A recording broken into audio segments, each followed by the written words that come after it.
جب یہ حکم نازل ہوتا ہے اللہ فرماتا ہے ابراہیم پہاڑ پر کھڑے ہو جاؤ اور حاجیوں کو حج کا بلاوا دے دو. کیا کہا؟ حاجیوں کو حج کا بلاوا دے دو. جس روح نے اس آواز نے یہ کہا وہ زندگی میں یا حج کرنے جاتا ہے یا عمرہ کرنے جاتا ہے. یہ فیصلہ کوئی نہیں ہو سکا کہ کون عمرہ کرے گا اور کون حج کرے گا. اور ہر مسلمان یہ کہتا ہے اور ہر زندگی کہتا ہے ہر نماز کے بعد کہتا ہے دکھا دے یا الہی وہ مدینہ کیسی بستی ہے جہاں پر رات دن مولا نبی کی برستی ہے. انسان چاہے کتنا بوڑھا کیوں نہ ہو جائے آخری عمر میں بھی کہتا ہے بڑی امید ہے سرکار قدموں میں بلائیں گے کی چکچزا ہو گئی مدینہ بھی جائے گا. سبحان اللہ مقربان کی ہر ادا پر اللہ تعالیٰ مسلمانوں پر لازم فرمائے. چاہے حج میں بہت ارکان ہیں عمرے میں کم ہے بہت سے ارکان ایسے ہیں جو عمرے میں نہیں کیے جاتے لیکن صفا مروہ کی صحیح چاہے عمرہ کرنے والا ہو چاہے حاجی ہو دونوں پر لازم. اگر صحیح نہیں کیا تو نہ عمرہ قبول ہوگا نہ حج قبول ہوگا. اللہ تعالیٰ یہ چاہتا ہو حضرت اسماعیل پانی نکال رہے ہیں جہاں پر پانی نکالنے کی ضرورت ہوتی ہے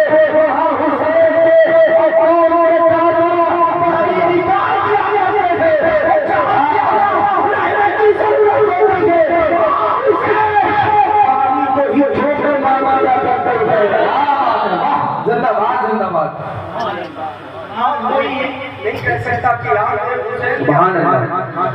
کوئی کہہ سکتا ہے حسین سے آسر ہے یار پانی کی ضرورت ہو حضرت خواجہ کیا خود نہ غلام سے کہتے جاؤ ہمیں خواجہ بھی نہیں بلایا.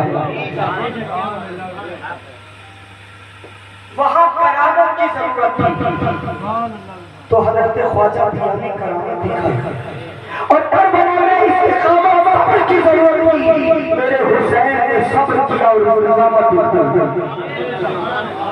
بات جنگ کے ہار جیتی ہے ہی نہیں ظاہر یزید جیت گئے ظاہر اس وقت کے لیے یزید جیت گئے اور یزیدیوں نے جب حضرت حسین کے سر کو نوک نیزہ پر کیا اور لے کر کے چلے جب دربار میں پہنچے تو یزیدیوں نے خوشی میں ڈھول بجایا. تاریخ قرآن کو پڑھے ڈھول بجایا خوشی میں لیکن آج مسلمان ڈھول بجاتا ہے محرم کے نام پر. مسلمان بھی ڈھول بجاتا ہے محرم کے نام پر لیکن سن ڈھول بجانا حسینیت نہیں ڈھول بجانا یزیدیت ہے. بری لگے گا اچھی لیکن حق بات کر کے جاؤ. امام صاحب کا بات پکائی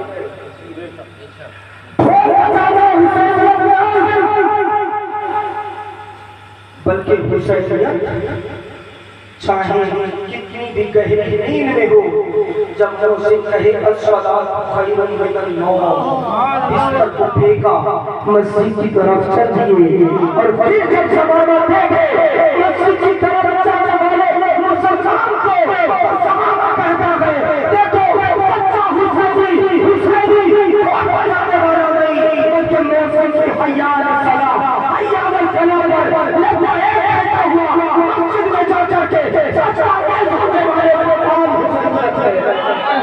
زندہ باد زندہ باد نعرہ تکبیر نعرہ رسالت نعرہ فوز اپنے امام حسین اپنے امام حسین ذکر امام حسین نعرہ تکبیر نعرہ رسالت مستقیم اعلی حضرت علماء اہل سنت.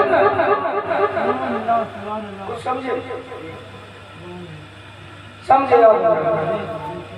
اگر یہ لوگ ایک اور نقطے کی بات دے رہے ہیں ہم لوگ کیا حضرت حسین سے حضرت زین العابدین سے زیادہ محبت کرتے ہیں؟ نہیں کرتے. پوری ہسٹری حضرت زین العابدین کی میں نے پڑھی واقعہ تو ہوتے ہیں بتا سکتا ہوں لیکن ٹائم میرے پاس کم، کبھی اور موقع ہوگا تو انشاءاللہ بتاؤں گا۔ پوری ہسٹری حضرت زین العابدین نے مسکرائے، بیمارے کرنا مسکرائے، اور ڈھول کبھی بھی کم میں نہیں بجایا جاتا، ڈھول خوشی سے ہی بجایا جاتا۔ اگلا یار چھوڑ یار بھائی ہم نے ڈھول بجانا ہے، اگر ہم نے ہے تو میت کے اپنے باپ کی میت پر ڈھول بجا کے دکھا دیں گے، بھائی کی میت پر ڈھول بجا کے دکھا دیں گے اگر ہمت ہے تو۔ نہیں یہ خوشی کی علامت ہے، یہ خوشی کی دلیل ہے کہ آپ کیا بجاتے ہیں۔ پوری زندگی حضرت زین العابدین مسکرائے، جب بھی ٹھنڈا پانی حاضر کیا جاتا تھا نا، مٹکے کا پانی، آپ اس پانی کو دیکھ کر کے رونے لگ جاتے تھے اور کہتے تھے کس طرح میرے بھائیوں کو ذبح کیا گیا، کس طرح ان کے گلوں کو کاٹا گیا، جب ان کے پاس پانی کا ایک قطرہ نہ تھا، ظاہرا پانی دیتے پوری زندگی آپ مسکرائے تک رہے۔ اگر ڈھول بجانا حسینیت ہوگا سب سے پہلے بیمارے کربلا حضرت زین العابدین ڈھول بجاتے تھے۔ حضرت زین العابدین ڈھول بجاتے ہیں، حسینیت کیا حضرت زین العابدین سے بڑا حسینی ہو سکتا ہے؟ تو آپ انشاءاللہ نہ بجائیں گے اور نہ شامل ہوں انشاءاللہ۔ دیکھو میں الحمدللہ حسینی ہوں اور میری دعا ہے کہ اللہ تعالیٰ مجھے حسینیت میں ہی موت کا بڑا، ہم سب کو حسینیت میں ہی موت کا۔ یہ مت سمجھنا معاذ اللہ کہ میں حسین کا گستاخ نہیں، میری نسلیں برباد ہو جائیں اگر حسین سے محبت بنا کرتا ہوں۔ میں تو میری حیثیت یا اوقات جن کا دامن میں نے پکڑا ہے وہ بھی اس دربار کے قدموں کے سرات کے برابر، اعلیٰ حضرت حسین کے قدموں کے ذرات کے برابر نہیں، خود کو بتایا گیا۔ تو پھر ہم کہاں سے، ہماری حیثیت کیا ہے؟ حسین کے سامنے، حسین کے سامنے ہماری کیا ہے؟ نمازیں پڑھو، یہ حسینیت ہے۔ حسین نے کربلا کے میدان میں ایک لوگوں کو پیغام دیا، بتایا کہ لوگوں کچھ بھی ہو جائے لیکن یہ کام کبھی مت چھوڑنا۔ کام کیا تھا آپ کو بتاؤں میں، کام یہ تھا دیکھو میرے حسین نے کربلا میں کیا کیا نہ دیکھا، تمہیں پتا ہے؟ ذرا تاریخ پڑھو۔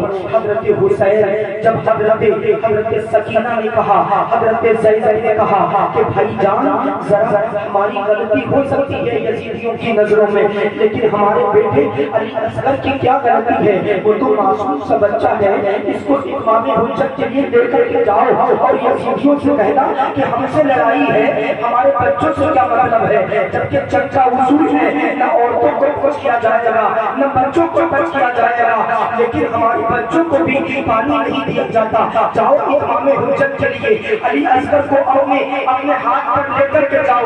حضرت حسین اپنی گود میں حضرت علی اصغر کو لے کر کے چلے گئے اور آپ نے حرملا سے کہا دیکھو یزیدیوں، دیکھو ہماری تو غلطی تمہاری نظروں میں ہو سکتی ہے لیکن سنو میرے اس بچے کی، معصوم سے بچے کی غلطی کیا ہے؟ اس کو تو پانی دے دیا جائے۔ حرملا مسکرایا اور ہنسنے لگا، ڈھاکے مار کر کے ہنسا اور کہنے لگا ٹھیک ہے حضرت علی اصغر کو پانی مل جائے گا، ان کے منہ کے اندر کا پانی کے قطرات ڈال دیے جائیں گے، ذرا ان کو اندر کر دو، تھوڑا آگے بڑھا دو۔ جیسے حضرت حسین نے حضرت علی اصغر کو آگے بڑھایا، حرملا نے حکم دے دیا، تیر چلایا گیا، ایک تیر حضرت علی اصغر کی جا کے ہاتھ میں لگا، حسین کی گود میں حضرت علی اصغر ہے، میرے حسین اپنی گود میں اپنے بیٹے کا جنازہ لیے ہوئے ہیں، حضرت علی اصغر نے اپنی دم کو توڑ دی تھی، معصوم سا بچہ آپ کی گود میں انتقال کر گیا، معصوم سا بچہ آپ کی گود میں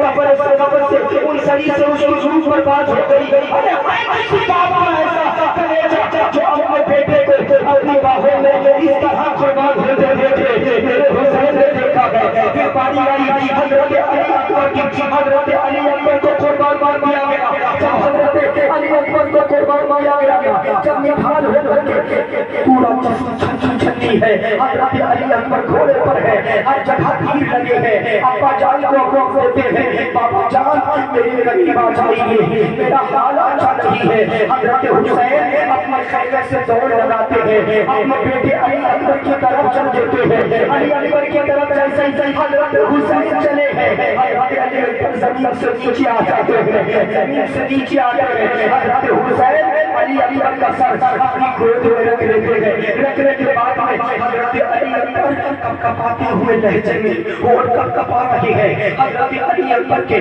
کپکپاتے لہجے میں کہتے ہیں ابا جان میرے جسم میں ہر جگہ تیر بھالے تلواریں لگی ہیں، ہر جگہ کا درد مجھے محسوس نہیں ہوتا، لیکن جو تیر میرے دل کے اندر گیا ہے اس کا درد مجھے ہو رہا ہے، اس کا درد محسوس کرتا ہوں۔ ابا جان ذرا اس تیر کو نکال دیجئے۔ حضرت حسین جیسے اس تیر کو نکالتے ہیں، نکال کر کے جب تیر کو دیکھتے ہیں، میرے حسین زمین پیروں کے نیچے سے نکل جاتی ہے، جب تیر نکالتے ہیں حسین تو کیا کہتے ہیں کہ حضرت علی اکبر کا دل اس تیر کی نوک میں لپٹ کر کے آ گیا ہے۔ میرے حسین نے دیکھا، دیکھو ڈھول بجانے والے تو تم یہ سمجھتے ہو شریعت آسانی سے پہنچ گئی، بڑی مشکل سے شریعت تک پہنچی ہے۔ اس شریعت کا مزاج پرانا، حضرت حسین نے اس شریعت کو بچانے کے لیے علی اکبر کو قربان کیا، علی اکبر کو قربان کیا، کو قربان کیا، مسلم بن عقیل کو قربان کیا، عباس علم رضا کو قربان کیا۔ قربان کرنے کے بعد حسین کا مشن حسین کا مشن سمجھو، حسین کو جب ذبح کرنے کا ٹائم آیا، جب شہید کرنے کا ٹائم آیا، میرے حسین یزیدیوں سے ایک آخری بات کہتے تھے، حسین باغ والوں میری بات توجہ سے سننا، تم بہت اچھے طریقے سے سن رہے ہو، مجھے اچھا لگ رہا ہے، بالکل مت بھولیے گا، میں نہیں کہتا سبحان اللہ کہو، میں نہیں کہتا تم الحمدللہ کہو، تمہارا من کہے تو کہہ دینا، تمہارا دل کرے تو کہہ دینا، لیکن سنو اس بات پر عمل ضرور کر لینا۔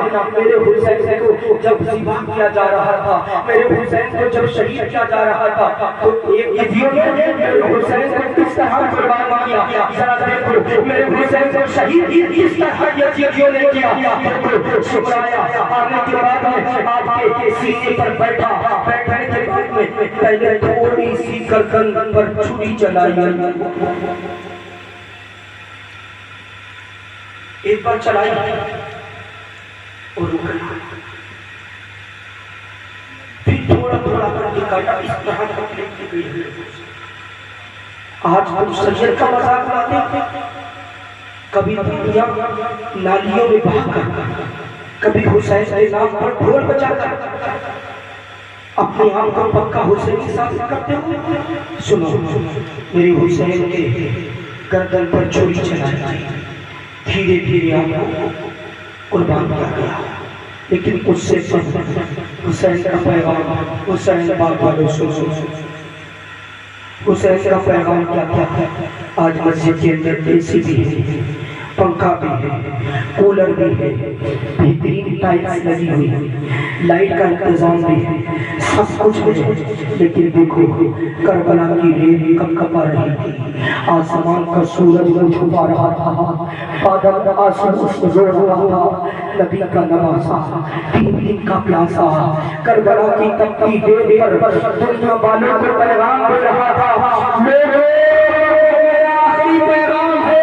حسین نے کہا مجھے مہلت دی جائے، مہلت، حضرت حسین نے کہا مجھے مہلت دی جائے، مہلت کیا مانگی؟ بی بی سے ملنے کی نہیں، بچوں سے ملنے کی نہیں، لاشوں کو ڈھکنے کی نہیں، اپنی بہن سے ملنے کی نہیں، آخری جو آپ کی خواہش کی کوئی بات تھی یہ تھی کہ مجھے 2 رکعت نماز ادا کرنے دی جائے۔